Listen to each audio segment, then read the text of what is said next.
of having a decent day.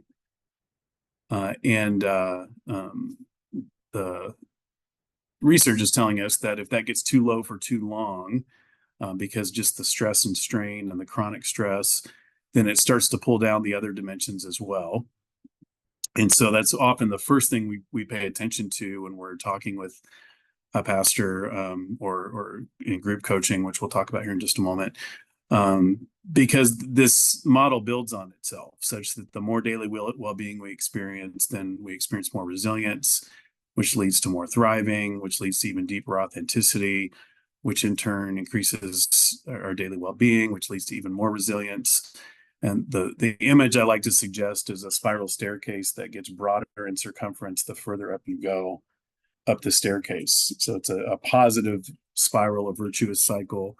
And we really can help ourselves to live into that kind of upward spiral through some practices that we know from the research will boost the flourishing of leaders, even in the midst of all the stresses and strains that come with ministry leadership.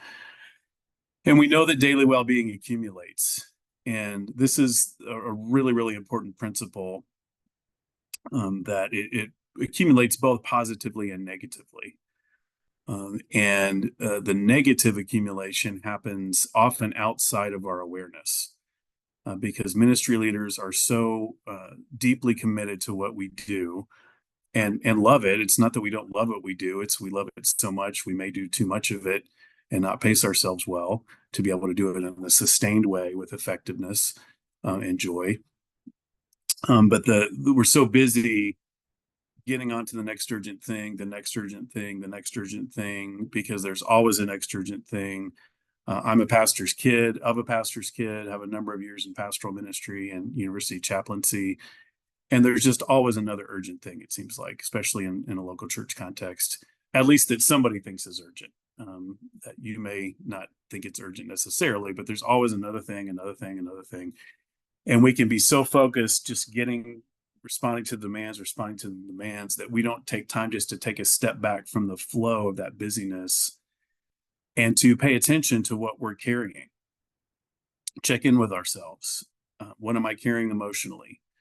How am I doing physically? Where am I carrying stress in my body? Those kinds of things.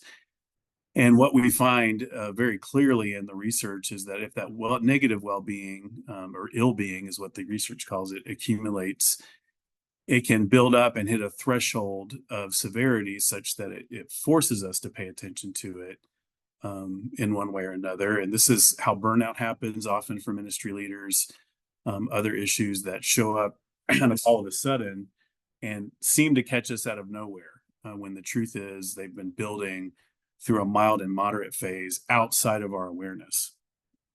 And so one of the things that coaching can be really helpful with is to help us pay attention to those things. Just take a few moments to step back and remind ourselves, to check in with ourselves and process and do something constructive with the emotional burdens we're carrying, the impact of stress physically that we're carrying, and pay attention to some key relationships. Because we do know that well-being happens in an ecosystem. And so we're going to be focusing on your well-being and your rhythms and practices.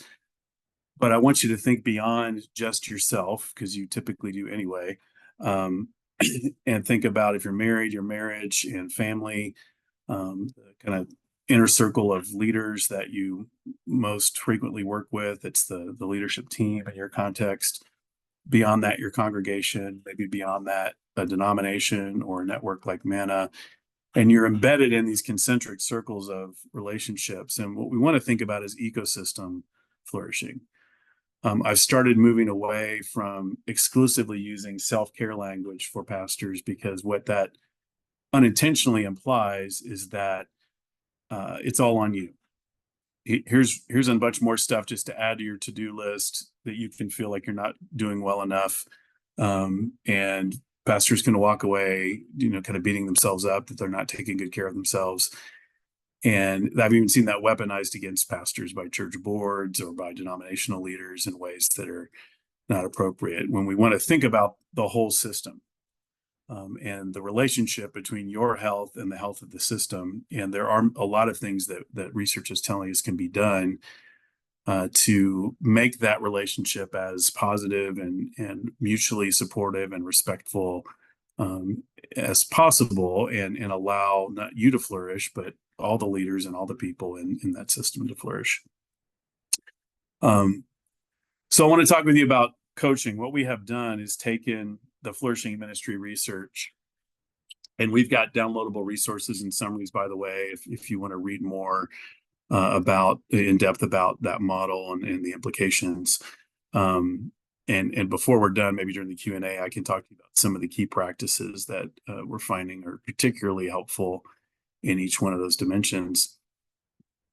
But I want to talk to you about why coaching. So as this research was evolving, we wanted to translate it into some kind of useful form for ministry leaders. And so we landed on coaching for a couple of different reasons. The first reason is that, and that should say FIM there, sorry, the focus on prevention. And so I've been a part of a number, over the years, a number of, counseling situations, consulting situations, helping ministry leaders in crisis. And in fact, just yesterday was on a Zoom call for quite a while with a young pastor who's in crisis. And so we do want to help that. But we also want to try to go upstream from that and focus on helping people live into a sustainable rhythm that prevents, as much as possible, prevents those crises from happening, because we're, again, paying attention, we're mindful of some things and living out a rhythm and a pace that's going to help prevent those crises and promote flourishing. We also know that coaching is effective, particularly the kind of coaching we're talking about, which is more well-being related, your own formation and well-being. Coaching works. There's very significant research that having someone come alongside you and help you think through your own goals for your own flourishing and working toward those goals. One of the distinctions I would make for you, and we get this question a lot, is what's the difference between coaching and therapy? And one of the great metaphors that we use that I like is that therapy is more archaeology. You're going back looking at past experiences and wounds and family of origin and past trauma, those kinds of things, which sometimes is needed and is certainly a wonderful tool that is used by the Lord when it's good therapy to bring deep healing to people. Coaching is more forward looking, and so where do I want to grow? Where do I want to experience more fully in my own life that kind of abundant life that Jesus has said he has come to give us? And how do I live into that? And what we find is that coaching is extremely effective in that way, because the coach is the expert in the coaching process. They're not necessarily an expert that's going to answer all of your questions. They may have some answers for you, but they'll more be in a role of asking powerful questions and helping you pull your own answers out of you. So the assumption with coaching is that you're actually experts as well. And we're just facilitating a particular kind of conversation that helps you think through your own solutions and helps you come up with goals in these key dimensions of well-being. And I'll come back to that in just a second. In my experience, too, ministry leaders are often reluctant to refer to psychotherapists for themselves, self-refer, even when we refer other people. And there's something around, I shouldn't need that. I shouldn't be struggling because I'm a spiritual leader, that kind of thing. And yet, a lot of important leaders have a leadership coach. And so what we found is it's much more accessible. There's not as much stigma to coaching, and we can still have conversations around some of the same kinds of issues, and then serve as a bridge to a psychotherapist when that's really needed. And our coaches are trained to understand the scope of coaching, where that stops and where psychotherapy begins. And we have a lot of great referrals, if you feel like you need that as well, to therapists that understand you. Not every Christian therapist works well with pastors, in my experience. They have to really get your world. and understand what that's like. And so we do have those resources as well. We're also kind of filling a gap. There's a lot of great coaching out there available for pastors. Coaching is also a bit of a wild west of sort of unregulated quality. So, encourage you to use discernment as you survey that landscape. But there's a lot of coaching out there that's pastoral skill development, and a lot of it's really great and it's needed. We're focused more on the formation and well-being side of things than pastoral skill development per se. Now, what we want to do is help you connect the dots between your own well-being and formation and how that's working itself out in your leadership and leadership behaviors, leadership skills. But we're more wanting to focus on your own flourishing in these research-informed dimensions.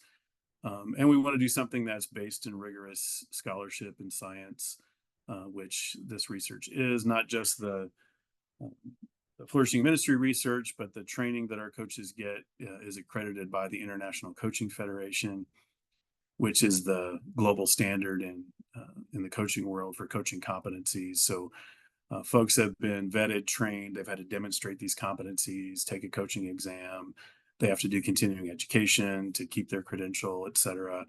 And so we've tried to find a bar of quality, if you will, that's based in significant research and best practice.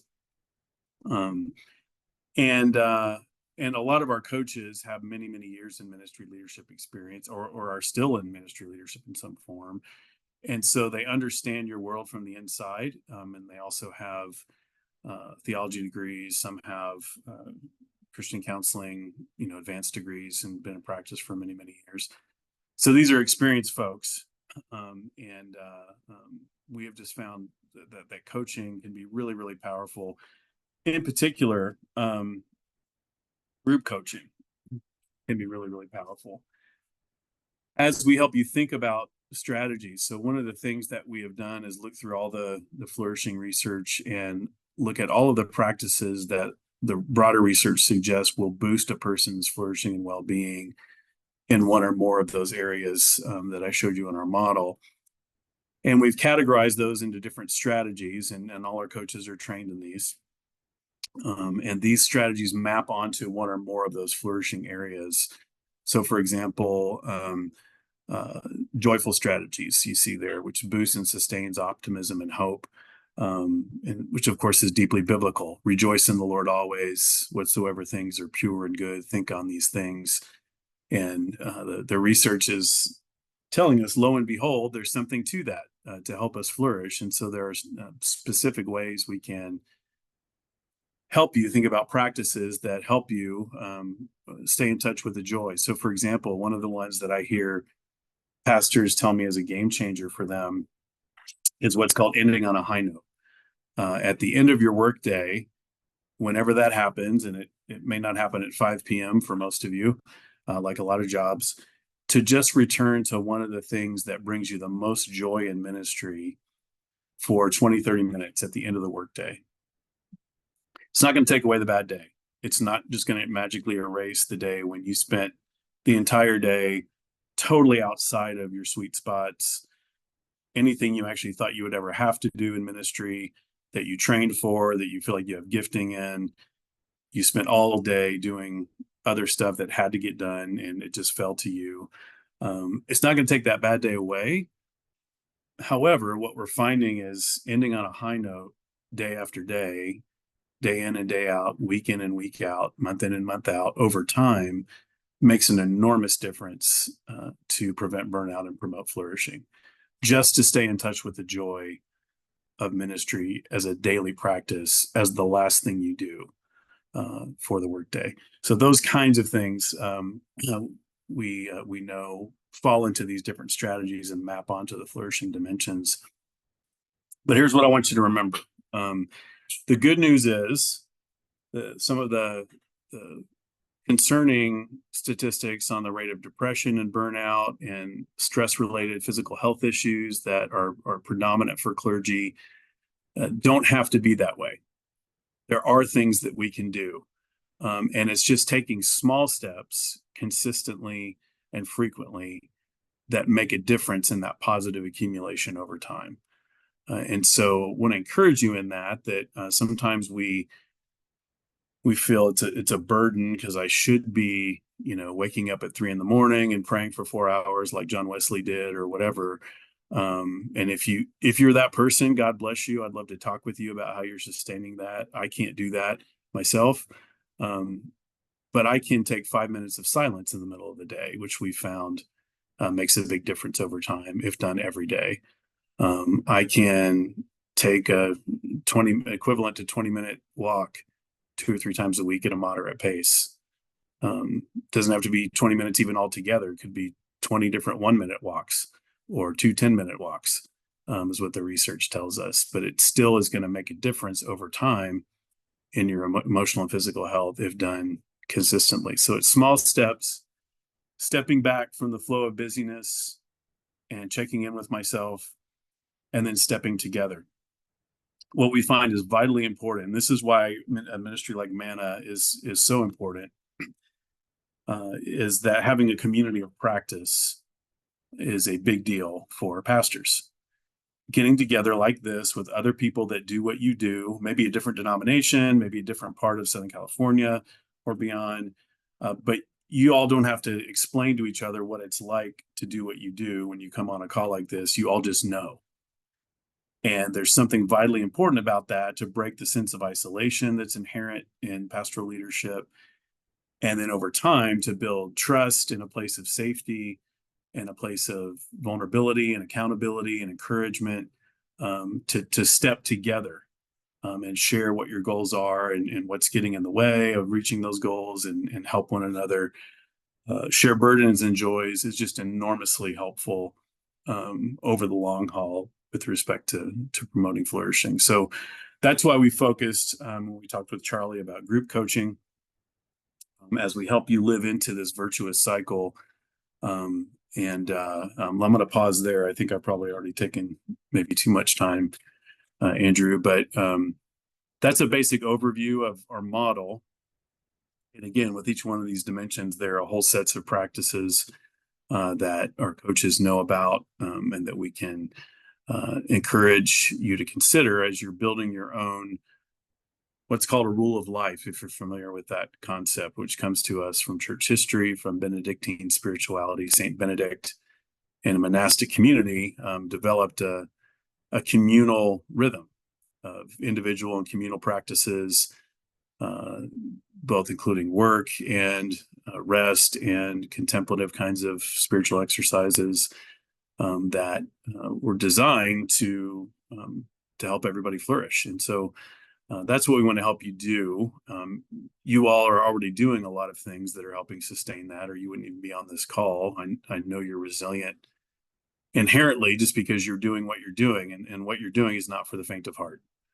And yet we do know there's some things that we can focus on, that God has given us, tools God has given us, practices God has given us that actually help sustain us in all the enormous complexity and stress that you face. So I'll stop there.